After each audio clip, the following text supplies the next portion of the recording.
Sa matag pagsubang sa adlaw, adunay usa ka pamilya nga nagmata uban sa usa ka tulingan ang pag-atiman sa ilang uma ug pagpaningkamot alang sa mas maayong kaugmaon. Alang kanila, ang pag-uma dili lamang trabaho, kundi usa ka panaw sa gugma, paglaom ug pagtinabangan. Po si Larry Canido, ako pangilado 54, tuyo sa unidad pero Pundalo to. Duha ka mga anak, eskwela karon sa college. Ang isa to San Miguel Agriculture, ang isa sa Nimso, ang Baysay Torso. Ang ako suportar sa ila pag-eskwela, ang ako nang pangumang may kalubihan, kahumayan, ug baboyan. Bisan matod adunay mga sakit sa mga mababoy, wala may mihunong kaya muraya mo panginabuhi sa akong pamilya. Ug sa ako sa mga kahumayan adunay mga sakit na maabot, wala si mihunong isang gali pagtanom ako na perminti magauna kaya uban di pa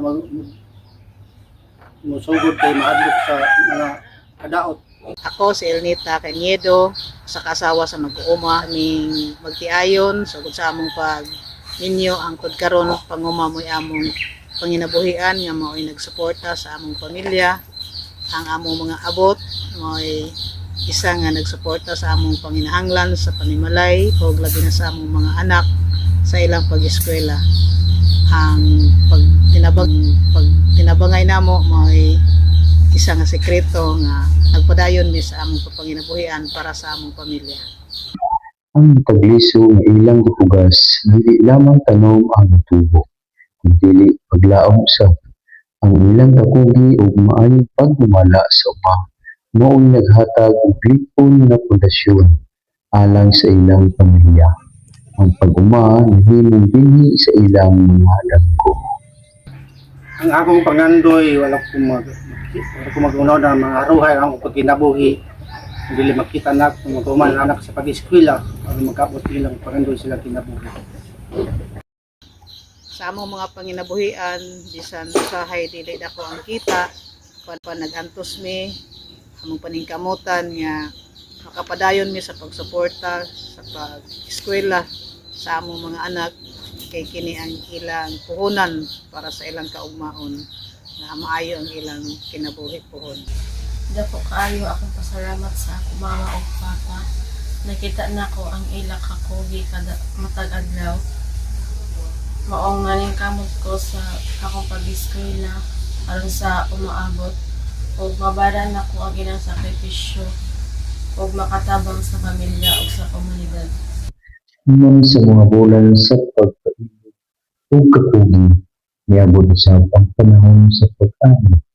Ang nagagsako sa ani nagdala dili lamang kung kita, kundi paglaom adunay mas hayag na kaugmaon alang sa ilang pamilya.